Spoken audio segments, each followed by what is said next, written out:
My name is Valerie Vance. I'm 34 years old and my job is to walk into other people's failures and turn them into cash. I liquidate estates for a living, dead men's furniture, bankrupt companies' equipment, divorced couples' shared china, entire lifetimes reduced to line items on an auction sheet. I know exactly what a house is worth the moment I step through the front door, before I've even checked the foundation. What I didn't know, standing in my kitchen at 6:14 a.m. with flour dusted across my knuckles and 2 small suitcases packed by the door, was that within 2 weeks I'd be liquidating my own mother's entire life. Leo and Toby were still in their pajamas at the table, arguing over who got the window seat on a plane neither of them had boarded yet. 6 years old, matching cowlicks, matching gap-toothed grins, completely unaware that their grandmother had just sent a text that would end with their family name nailed to a real estate sign. The message came from Eleanor Vance. My mother. Plans changed. You and the boys aren't coming. The cruise is only for real family, Chloe's friends and business partners. The boys might ruin the aesthetic of our luxury pictures. I read it twice. My thumb hovered over the screen like it might rearrange the words into something less ugly if I waited long enough. It didn't. I set the phone face down on the counter, finished flipping the pancakes, and told my sons that Mommy had a work thing come up. They believed me instantly, the way 6-year-olds believe you when you keep your voice steady, and put an extra pancake on their plate. I want to walk you through why this wasn't a snap decision, because what I did over the following 10 days looks impulsive from the outside. It wasn't. It was 14 years of accounting finally coming due. My sister Chloe was always the one Eleanor introduced first at parties, at church, at the country club my mother could no longer actually afford but refused to leave. This is Chloe, she models part-time, she has the Vance bone structure. I was introduced, when I was introduced at all, as Valerie, she handles all our paperwork. Not a daughter. A department. Here's what handling paperwork actually meant in practice. When my father Edmund died 9 years ago of a heart attack in his own driveway, I was the one who sat across from the estate attorneys for 6 months untangling his business debts, not Chloe, who flew home for the funeral and flew back out 3 days later. When my grandmother Vivian's health started collapsing for years after that, I was the one who drove 90 minutes out to Blackwood Harbor every single weekend while Chloe posted infinity pool photos from Positano with captions about self-care. I administered my grandmother's medication on a schedule taped to her refrigerator. I sat beside her hospital bed through 2 rounds of chemo, holding a plastic basin, learning the names of her nurses by heart. Eleanor visited on Christmas and Easter and called it devotion. 2 years ago, Vivian Vance died in the house she'd owned for over 40 years, Blackwood Manor, a gray stone house on the water with a widow's walk on the roof, and a kitchen that still smelled like her sourdough starter no matter how long it sat unused. Eleanor assumed, the way she assumed most things, that the house would simply become hers. She had no idea about the trust. Nobody did except me and one attorney. 3 weeks before she died, my grandmother sat me down at that same kitchen table, an oxygen line looped over her ears, and told me she was done watching Eleanor treat me like hired help while grooming Chloe like a show pony. She told me she'd caught Eleanor going through her private financial documents twice that year, looking for account numbers when she thought no one was home. Southwest she called her estate attorney, a quiet, precise man named Marcus Weldon, and restructured her entire estate into an irrevocable living trust. I was named sole trustee and title holder, effective immediately on her death. Eleanor was granted what's called a life estate, the legal right to continue living in the house, and nothing beyond that. Buried in the fine print of that life estate was a single clause Eleanor never read closely enough. It terminated automatically the moment the primary trustee exercised a sale. My grandmother's exact words to me that afternoon were, "I'm not giving you the house, Valerie. I'm giving you the choice. Use it whenever you're finally ready, and not one day before." I wasn't ready for 2 years. I kept quietly funding Eleanor's credit cards, kept covering what she referred to as maintaining our standard of living, and what I privately called subsidizing a woman who thought my 6-year-old's faces would ruin her yacht photography. That morning, watching my sons eat pancakes shaped like a future I no longer had a seat at. Something in me finally finished calculating. I didn't cry. I didn't call anyone to vent. I opened my laptop at the kitchen table, still in my robe, and logged into the financial accounts I'd been quietly administering for years, the ones Eleanor never checked closely because she'd trained herself to assume money simply refilled on its own, like tap water. I froze every card linked to her name, one by one, watching each status change from active to declined. Then I opened a folder I'd built and rebuilt over 18 months without ever once pressing send, a full professional valuation of Blackwood Manor, 3 verified cash buyer offers pulled from my own liquidation network, and Marcus Weldon's direct phone line, saved under a contact name that just said MW Trust. At 11:40 a.m. I watched the airline's tracker confirm that Eleanor and Chloe's connecting flight to Barcelona had taken off. I sat with my coffee going cold and felt something that wasn't quite satisfaction, more like the specific stillness that comes right before you make a call you can't unmake. By evening, the cruise ship itself had left port, 14 days at sea, most of the route running through stretches with no reliable signal, every last cent of the trip billed to cards that no longer worked. I called Marcus that night, sitting on my back porch with the boys asleep inside, moths circling the porch light. "I'm exercising the trust," I told him. He didn't sound surprised. He sounded like a man who'd been waiting 2 years to hear that exact sentence. "How fast do you want this done, Valerie?" I looked through the window at Leo and Toby, asleep in their travel clothes on the couch, suitcases still zipped by the door, still not knowing they'd never actually needed to pack. 10 days, I said. Before the ship comes back to port. Marcus went quiet for a second, the kind of quiet lawyers go when they're already 3 steps ahead of you. "There's something else in the trust file you should probably look at first," he said. "Your grandmother left a sealed envelope with the original documents. Wax seal, your name on it. She was specific, only open it if it ever actually came to this." I hadn't touched that envelope in 2 years. It had been sitting in a fireproof box in my closet since the reading of the will, and every time I saw it I told myself it was just sentimental, an old photo, maybe, or a letter about the house. I told Marcus I'd look at it before we filed anything. That night, after I hung up, I sat on the floor of my closet with the fireproof box open in my lap for almost 20 minutes before I actually broke the wax seal.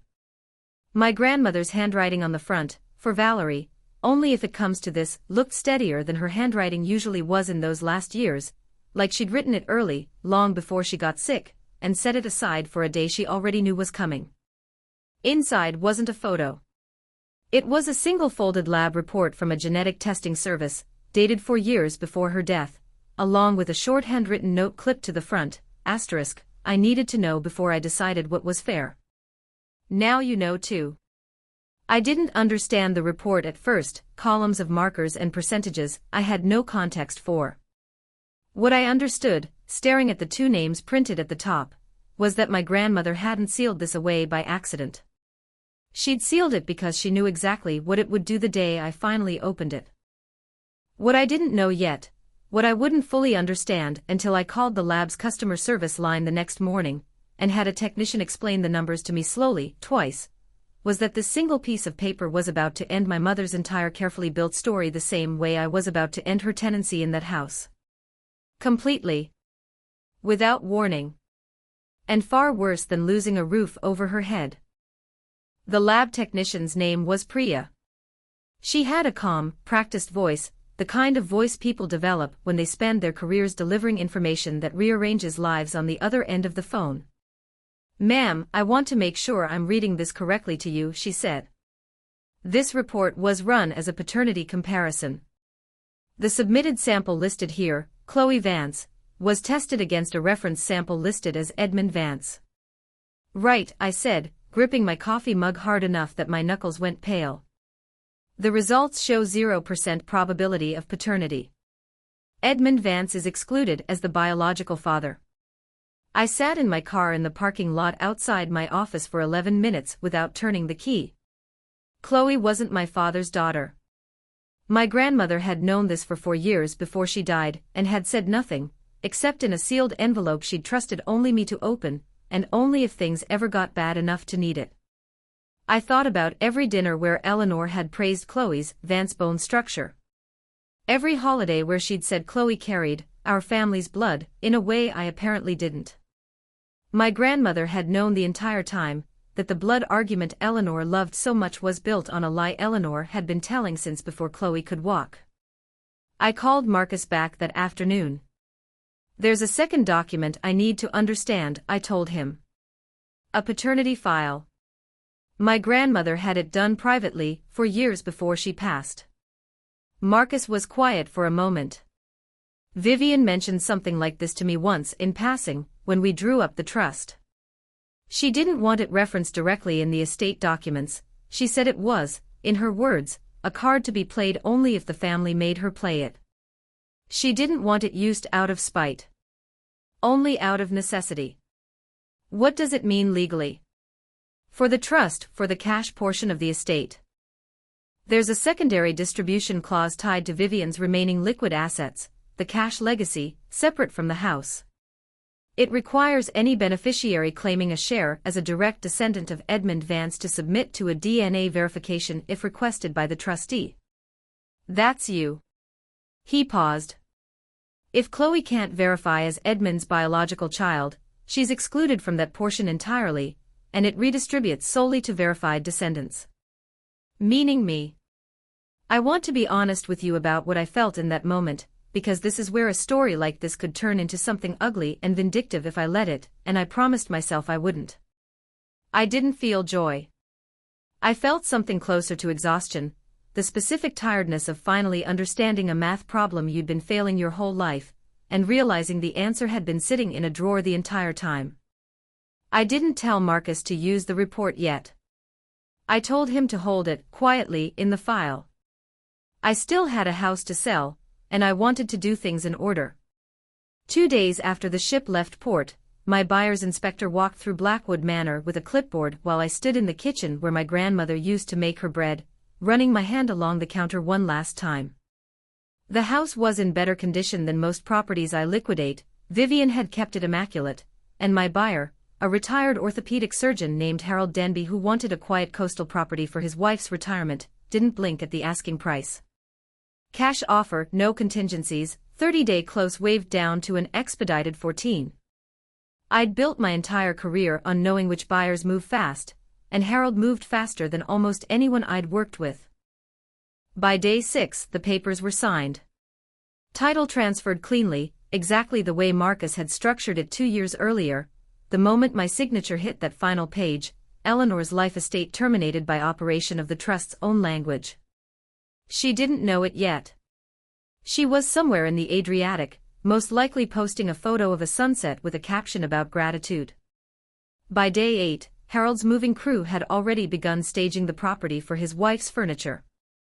I stood on the widow's walk one final evening, boys asleep at home with my neighbor watching them, and allowed myself exactly 10 minutes of grief for the house itself, not for my mother, not for what was coming, just for the smell of the kitchen and the sound the porch door made when it swung shut. Then I locked the front door for the last time, and handed the keys to Harold's site manager. Day 10, the cruise ship returned to port. I wasn't there. I didn't need to be. Eleanor called me from the dock, her voice sharp with the particular fury of someone whose credit card had just been declined publicly at the port's gift shop. "Valerie, my cards aren't working. All of them." "What did you do?" "I stopped funding your accounts," I said. "I'm not obligated to pay for a lifestyle I wasn't invited into. This is absurd. Fix it. I have a car service booked." "I also need to let you know something else," I said, keeping my voice level the way I do when I'm delivering bad appraisal news to a client who doesn't want to hear their house is worth less than they think. "Blackwood Manor sold 6 days ago. The new owners take possession officially in 3 weeks, but they've already started moving and staging furniture." The silence on the other end of the line lasted so long I thought the call had dropped. "That's not possible," she finally said. "That house is mine. Your grandmother left that house to this family." "She left it to me," I said. "In trust. 2 years ago." You had a life estate, Mom. Not ownership. It ended the day I exercised the sale. You had no right. I had every right. It's been in writing since before she died. Marcus can send you the documents whenever you're ready to actually read them. She hung up on me. I didn't call back.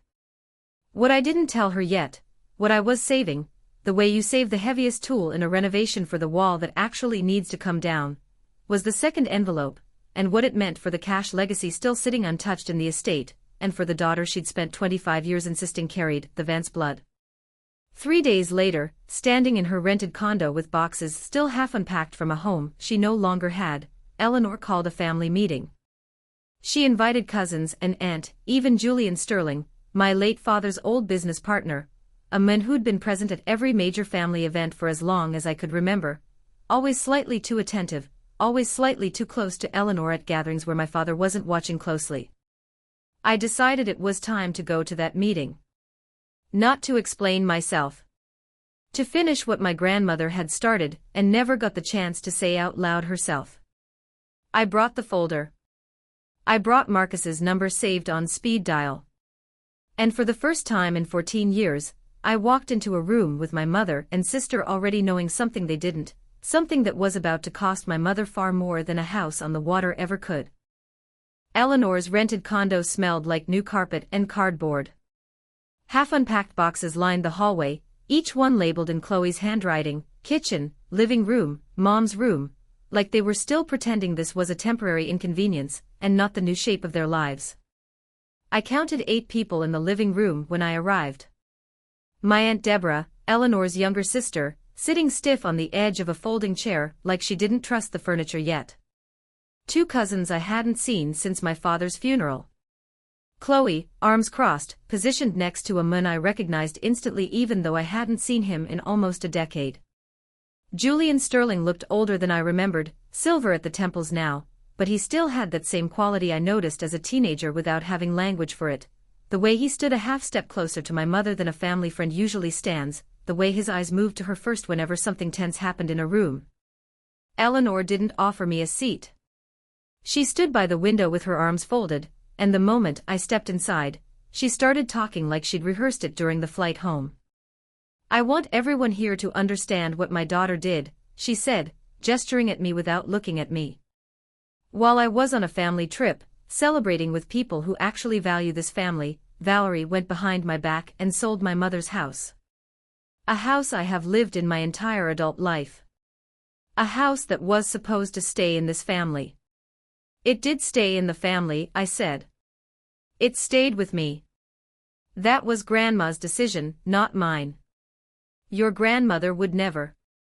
She did, I said, and set Marcus's folder on the coffee table, unopened, letting it sit there like a held breath. I have the trust documents if anyone wants to actually read them instead of guessing. Deborah leaned forward slightly, but nobody else moved. Eleanor's voice climbed half an octave. You manipulated a dying woman. That word, manipulated, landed somewhere old in me, some 13-year-old version of myself that used to absorb accusations like this without pushing back. But I wasn't 13 anymore, and I'd spent 2 years preparing for exactly this sentence. I drove her to chemo every week for 8 months, I said. I was there when she couldn't hold a spoon steady. Where were you, Mom? Chloe cut in before Eleanor could answer. This isn't about who visited more, Valerie. This is about you stealing something that wasn't yours. I'm not interested in relitigating who did the caregiving, I said, keeping my voice level. I'm here because there's something else in the trust file, and I think it's time everyone in this room actually understood what Grandma knew before she died. I felt Julian shift slightly in his seat. Just slightly. Nobody else seemed to notice, but I did, because I'd been watching him since I walked in, the same way I watch a nervous seller during a walkthrough when they know their house has a problem they haven't disclosed yet. There's a secondary distribution clause tied to the cash portion of the estate, I said. It requires verification of direct descendants from my father, Edmund Vance, for anyone claiming a share as his child. Grandma had that clause written in deliberately. Eleanor's face didn't move the way a normal person's face moves when they're confused. It moved the way a face moves when someone already knows exactly what's coming, and is trying very hard to look like they don't. "That's absurd," she said. "Of course Chloe is Edmund's daughter." "Then a DNA verification won't be a problem," I said. The room went quiet in a way that felt different from the silence before it. Deborah looked between Eleanor and Chloe.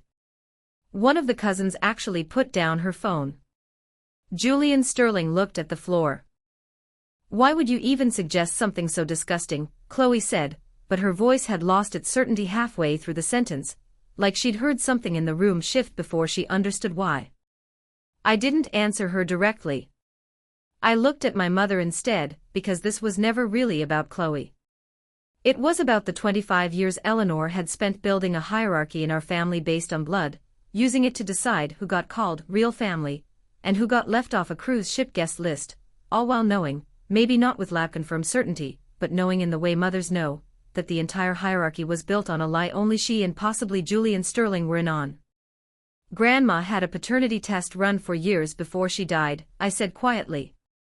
"She left the results with me, in a sealed file, to be used only if it ever came to something like this. I didn't ask for this information, Mom. She gave it to me because she said I needed to know what was fair before I decided anything." Eleanor's composure, the thing she'd worn like armor at every family gathering for as long as I could remember, cracked for exactly 1 second, a flicker around her eyes, gone almost as fast as it appeared. But I saw it. And so, I realized, did Deborah, who had gone very still on her folding chair. "I am not doing this here," Eleanor said, her voice suddenly quieter, sharper, aimed at me like a blade instead of a shout. "Whatever games you're playing to justify what you did to this family, I won't dignify it." "It's not a game," I said. "It's a trust requirement. Marcus will be sending a formal request for verification within the week, to determine final distribution of the remaining estate funds. I'm not asking you to dignify anything, Mom. I'm telling you what happens next." I picked my folder back up off the table, unopened, because I hadn't needed to open it. The room had already told me everything I needed to know just by how it reacted. Walking out, I caught Julian Sterling's eyes for exactly 1 second before he looked away first. It wasn't guilt exactly. It was something closer to recognition, two people in a room who both already knew an answer everyone else was about to find out the hard way. What I didn't expect, 3 days later, was a call from Marcus with news that changed the shape of everything again, not about Chloe's paternity, which I'd already accepted as settled in my own mind, but about something in Vivian's original trust filing that Marcus had somehow overlooked for 2 years, buried in a clause neither of us had thought to reread until Eleanor's own attorney came back with an unexpected challenge of her own. Marcus called me on a Tuesday morning while I was walking Leo and Toby into school, and I could tell from the first word of his voice that this wasn't a routine update. "Eleanor's retained an attorney," he said.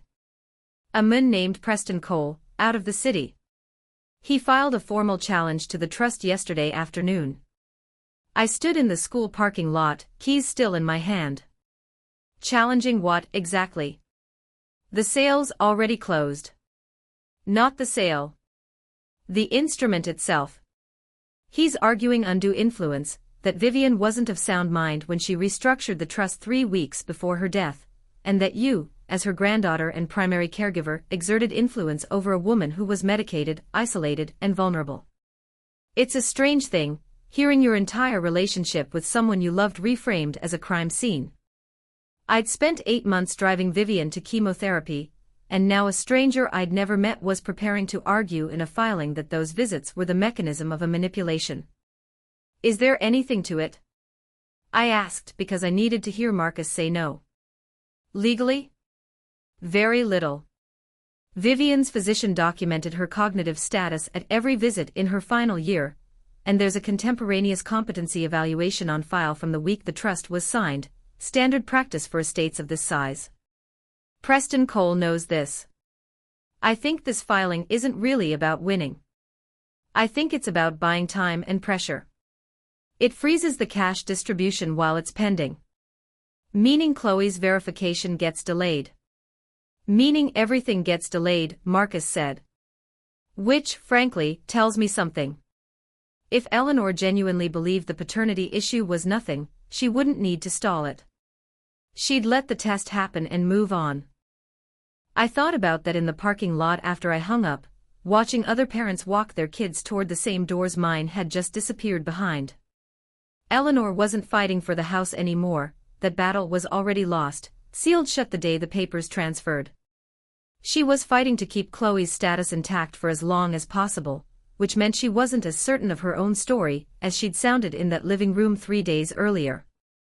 That afternoon, my own attorney, not Marcus, who represented the trust itself, but a litigation specialist named Renata Osei whom Marcus had recommended for exactly this kind of challenge, walked me through what came next. "We'll respond within the statutory window," Renata said, flipping through the filing at her desk while I sat across from her. "But I want to flag something in here. Look at paragraph 14. I read it. Preston Cole's filing didn't just argue undue influence in the abstract, it specifically named me as having isolated the decedent from other family members during the final weeks of her life, limiting Chloe Vance and Eleanor Vance's access to the decedent in order to facilitate the disputed instrument." "That's not true," I said. "Eleanor visited whenever she wanted. She just didn't want to very often." "I believe you," Renata said. "But paperwork like this isn't written to be true.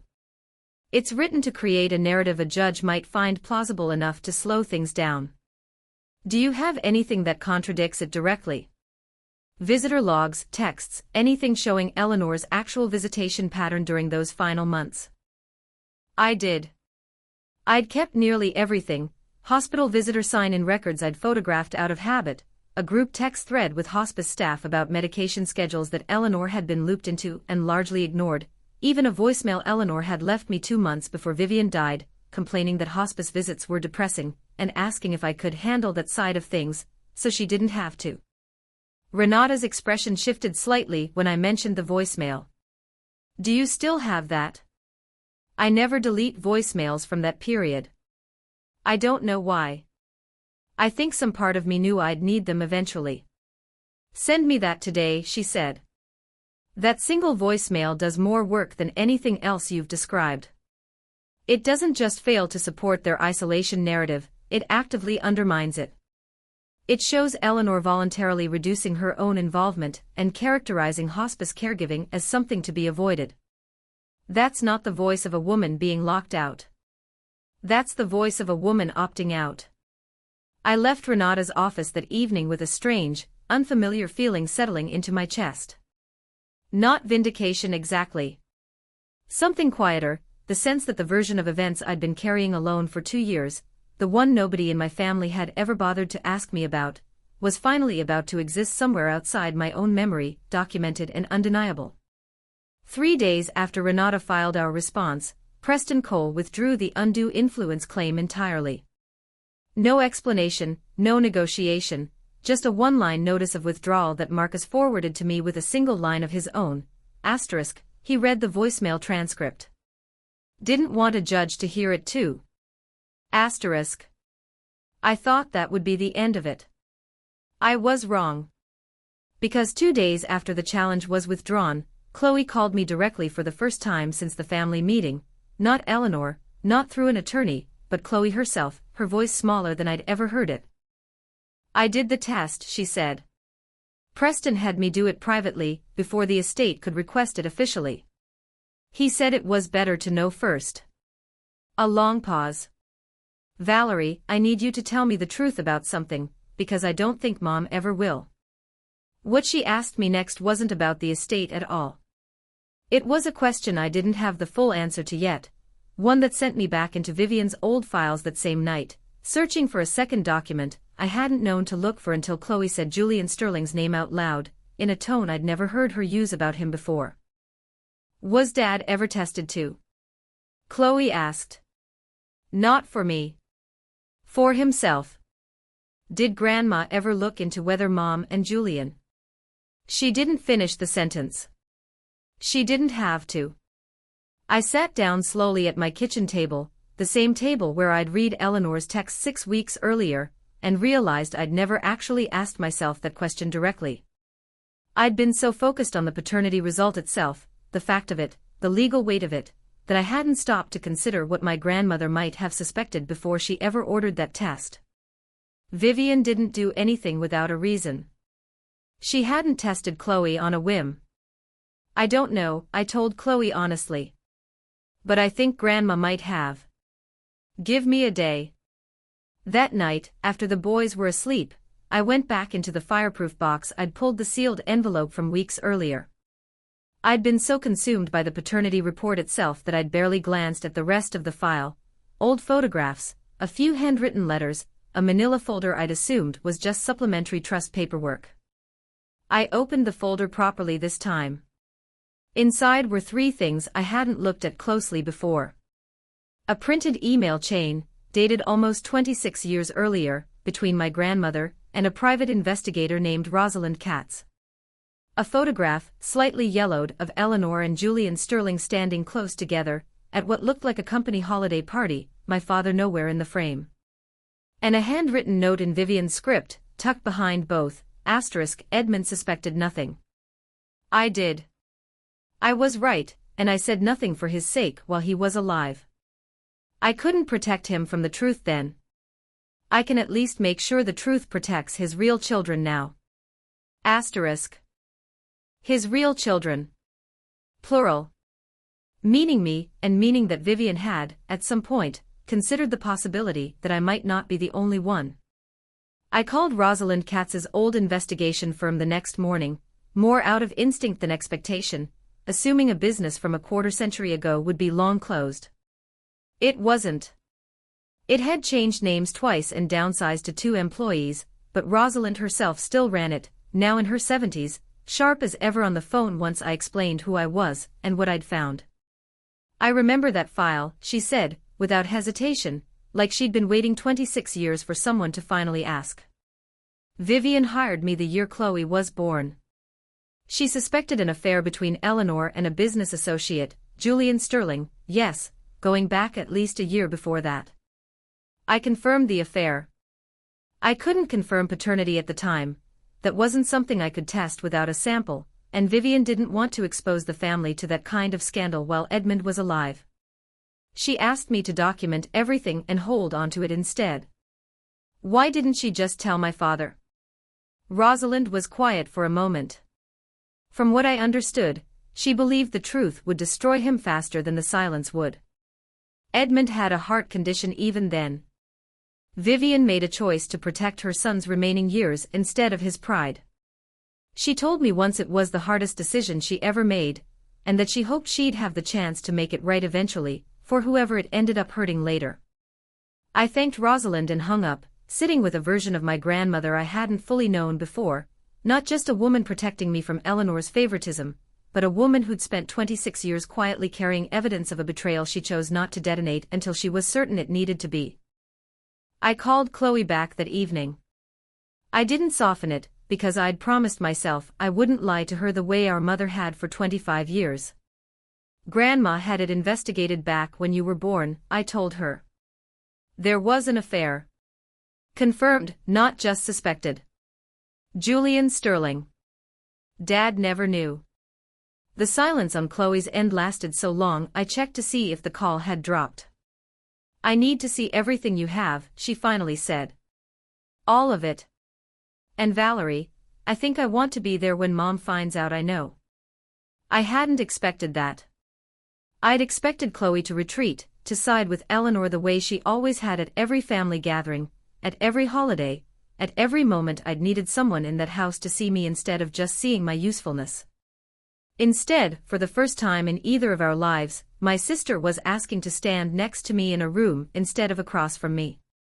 What neither of us anticipated, 3 days later, was that Eleanor would find out we'd spoken before we ever got the chance to confront her ourselves, and that her response wouldn't be denial or anger but something far more calculated, a preemptive move to Julian Sterling's own attorney, aimed at controlling the story before her daughters could tell it their own way. Chloe was the one who found out first. She called me at 7 a.m., her voice tight in a way I hadn't heard since the family meeting. Julian has a lawyer now, she said. Not Preston Cole, his own attorney. Mom must have called him the second she realized we'd talked. He sent me a letter yesterday. Actual paper, hand-delivered to my door. What does it say? That any unverified claims about his relationship with Mom, quote, made publicly or to third parties, would be treated as defamation. That he has, quote, documentation refuting any allegation of paternity. Valerie, he's threatening to sue me.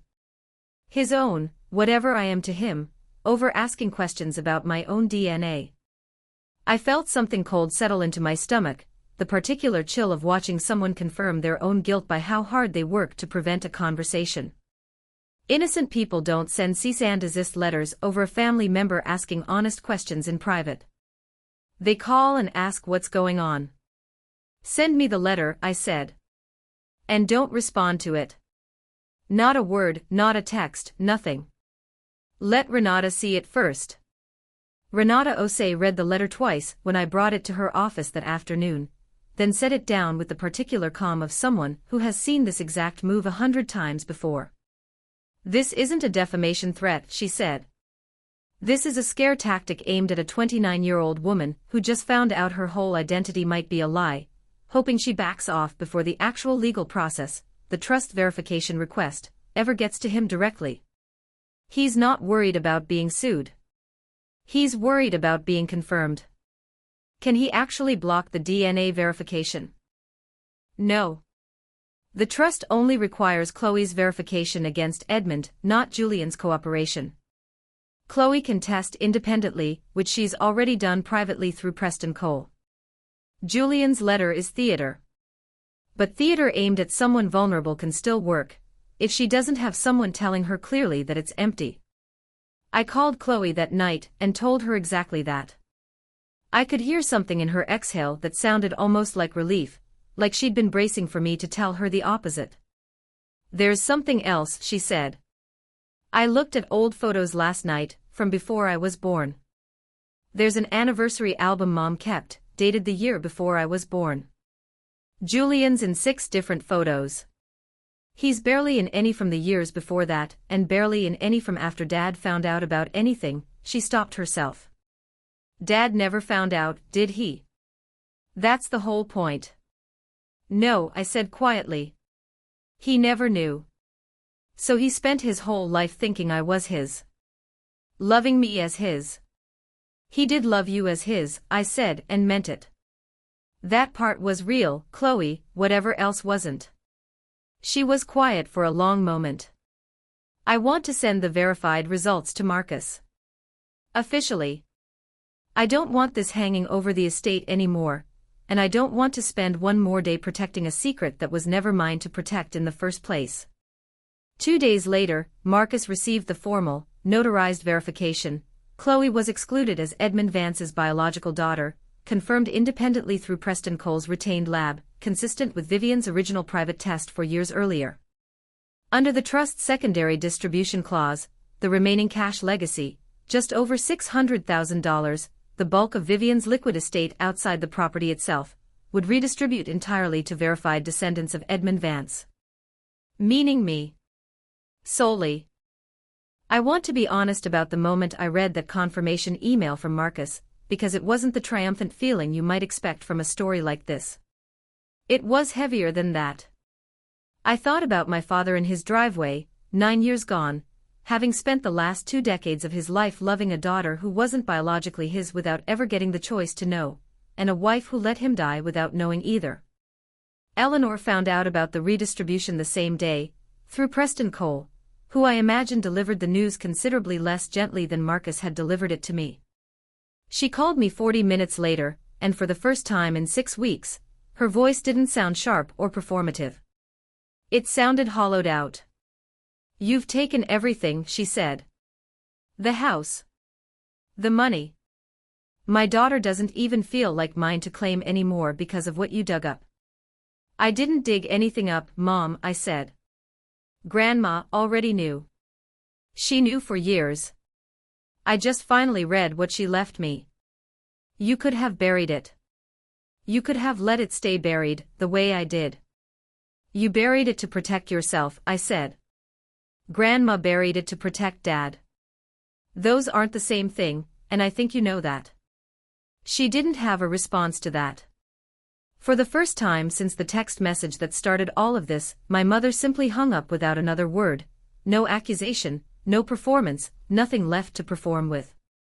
What none of us knew yet, not me, not Chloe, not even Eleanor herself, was that Julian Sterling wasn't finished.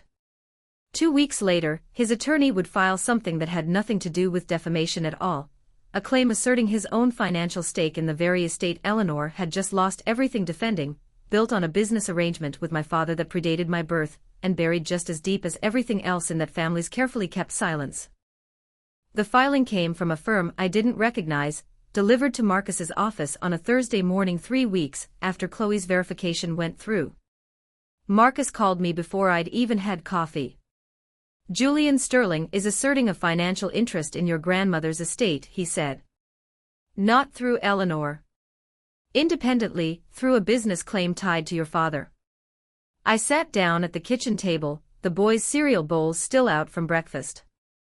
What kind of claim? He says he and your father had an informal partnership agreement in the early years of Edmund's business, before you were born, before the company was formally incorporated under Edmund's name alone. He's claiming he contributed startup capital that was never repaid, and that a percentage of the business's eventual value, which fed into your grandmother's estate through inherited shares, rightfully belongs to him. That's 26 years of silence for a claim like that to suddenly surface. That's exactly what struck me too, Marcus said. Convenient timing, right after his own paternity exposure, and right after Chloe's redistribution went public within the family. I think this is retaliation dressed up as a legal claim. But we still have to take it seriously, because if there's any actual paper trail, it could complicate the valuation of the estate you've already inherited. I spent that afternoon in Vivian's old files again, the same fireproof box that had already rewritten my understanding of my family twice. This time I was looking for anything related to my father's early business years, incorporation papers, old partnership agreements, anything with Julian Sterling's name on it before the company became simply Vance Holdings. I found what I needed in an unmarked folder near the bottom of the box, the original 1998 partnership agreement between Edmund Vance and Julian Sterling, drafted before the company incorporated. It was real. Julian had, in fact, contributed early capital. But clipped behind it was something Julian's attorney clearly hadn't accounted for, a buyout agreement dated 4 years later, 2002, signed by both men, in which Julian's entire stake was purchased outright for a lump sum, with a clause explicitly waiving any and all future claims to the business, its assets, or its eventual value in perpetuity. My father hadn't just been careful. He'd been thorough, in the same quiet way I'd learned to be thorough myself, apparently without ever knowing it came from him. I sent copies to Renata that evening. She called me within the hour, something almost like amusement in her voice. This ends it, she said. A signed, notarized buyout with an explicit perpetuity waiver is about as clean as these things get. I don't think Julian's attorney even knew this document existed. I'd guess Julian himself barely remembered it. 26 years is a long time, and people forget the paperwork attached to money they resent having given up. Or he was hoping nobody else would ever find it. That's possible too, Renata said. Either way, we respond with this document within the week, and I'd be very surprised if this claim survives past that filing. It didn't. Julian withdrew the claim 11 days later, quietly, no public statement, the same way Eleanor had gone quiet after the redistribution. I imagine there's a particular kind of exhaustion that sets in once every hidden document you were counting on to work in your favor turns out to have been anticipated by someone 26 years dead. Chloe called me the night the withdrawal came through. She'd been staying with a friend since moving out of Eleanor's condo 2 weeks earlier, the first real distance she'd put between herself and our mother in her entire adult life. I keep thinking about Grandma, she said. How much she must have known, and just held. 4 years. Waiting for the right moment, or maybe just waiting for someone to be ready to handle it. I think she was waiting for me, I said. I don't think she expected it to take this long, but I think she knew eventually I'd stop protecting people who'd never once protected me. I'm sorry, Chloe said, quietly, the first time she'd said those words to me in as long as I could remember. For all the years I let Mom put me above you. I didn't know I wasn't even standing on solid ground myself. I didn't tell her it was fine, because it wasn't, not entirely, not yet. But I told her I was glad she'd called. That felt more honest, and honesty was the only currency either of us had left that actually meant something after everything else had been spent. What I didn't know that night, what none of us could have anticipated, was that Eleanor, having lost the house, lost the money, lost the paternity fight, and lost her daughter's loyalty, had one final move left. And it wouldn't be legal. It would be personal, public, and aimed directly at the one thing I'd protected through all of this without ever once putting at risk, my sons. It started with a phone call from Leo and Toby's school, which is the kind of call that stops your heart before the person on the other end even finishes their sentence. Mrs. Vance, this is Principal Alvarez. I wanted to let you know your mother came by the front office this morning asking to pick up the boys for a family lunch. Our records show she's not on the approved pickup list, so we didn't release them, but I wanted to check with you directly since she seemed quite insistent. I sat very still in my office chair. She's not authorized. She never has been. Thank you for following procedure. I called Eleanor the moment I hung up with the school, my hands steadier than I expected them to be. You went to my son's school. They're my grandsons, she said, like that settled something. I have a right to see them. You have a right to see them if I extend that right to you. You don't get to show up at their school unannounced after everything you've done, Mom. Everything I've done? You destroyed this family, Valerie. You took the house, you took the money, you turned my own daughter against me. I have nothing left except those boys, and you're keeping them from me out of spite. I'm keeping them from you because you told me, in writing, that their presence would ruin your vacation photos, I said. You don't get to lose everything else and suddenly decide they're the thing you actually valued. She hung up on me, and I sat there in my office for a long moment feeling something shift in my chest, not fear exactly, but a clear, cold understanding that Eleanor wasn't done trying to reclaim some kind of control, and that she'd apparently decided my children were the last lever available to her. That understanding proved correct 3 days later, when I received a certified letter from a family law attorney I'd never heard of, filing on Eleanor's behalf for grandparent visitation rights. Renata explained the reality to me plainly when I brought her the filing. Grandparent visitation claims are difficult to win in this state under the best circumstances.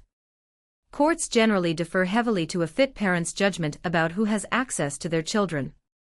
Combined with everything else in the record, the trust dispute, the withdrawn undue influence claim, the paternity concealment, I don't think a judge is going to look favorably on Eleanor's credibility right now. But we'll need to respond formally, and it means depositions, possibly a hearing. It won't be pleasant.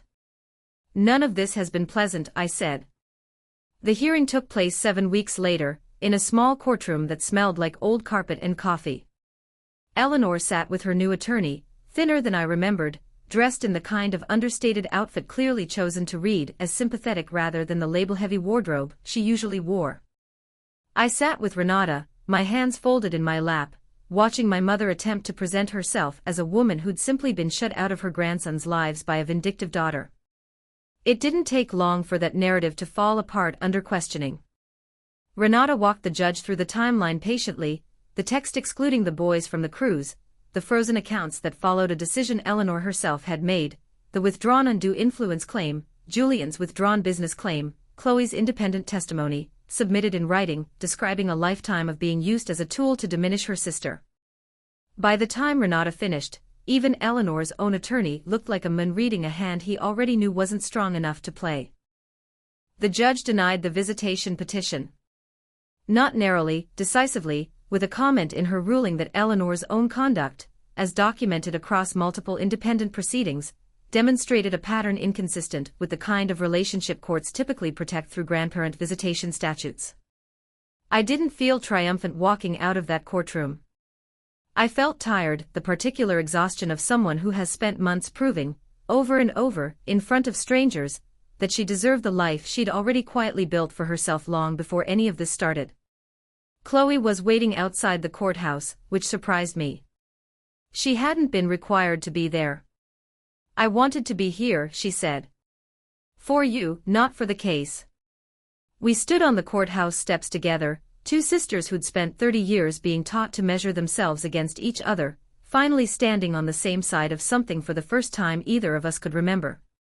"What happens with Mom now?" Chloe asked. "I don't know," I said honestly. "I think that's the first time in my life that's actually up to her, not to me.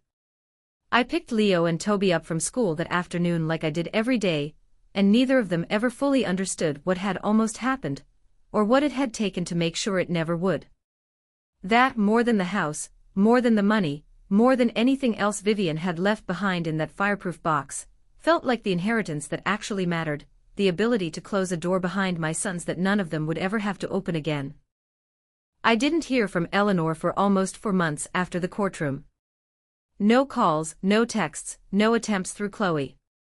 The silence felt strange at first, the way a house feels strange after you've lived next to constant noise for years and it suddenly stops. I kept waiting for the next filing, the next scheme, the next attempt to reclaim something.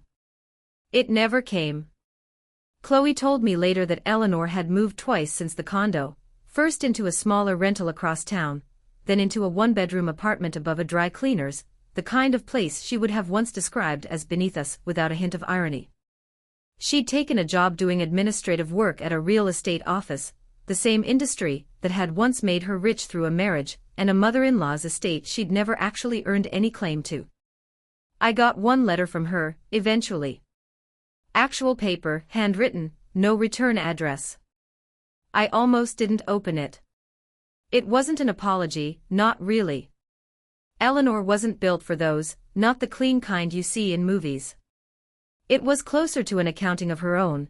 She wrote about my father, about how young she'd been when she met Julian, about choices she said she'd spent 25 years trying to outrun by building a version of the family that looked nothing like what she was actually afraid people would see if they looked closely. She wrote that she didn't expect me to respond. She wrote that she hoped someday, from a distance, she might get to know her grandsons as something other than an item on a legal filing. I didn't respond right away. I still haven't decided if I ever will, and I've stopped feeling guilty about not having an answer yet. Chloe and I talk most weeks now. She started using her mother's maiden name professionally, not out of anger, she told me, but because she said she wanted a name that was actually, verifiably, hers. She comes over for dinner sometimes, and Leo and Toby have started calling her Aunt Chloe, in a way that sounds unremarkable now, the way family names are supposed to sound, ordinary, uncomplicated, earned rather than assigned. Julian Sterling, as far as I know, still lives 2 towns over. I've never spoken to him, and I don't intend to. Some doors don't need to be reopened just because the lock finally broke. The cash legacy came through fully 6 weeks after the visitation ruling. I put most of it into a trust of my own, for Leo and Toby, structured the same careful way my grandmother had structured hers, with the same kind of clauses that protect people from the version of family that shows up only when there's something to take. I kept the silver pendant my grandmother used to wear, the one she left specifically for me in a note tucked in with everything else. I wear it more than I expected to.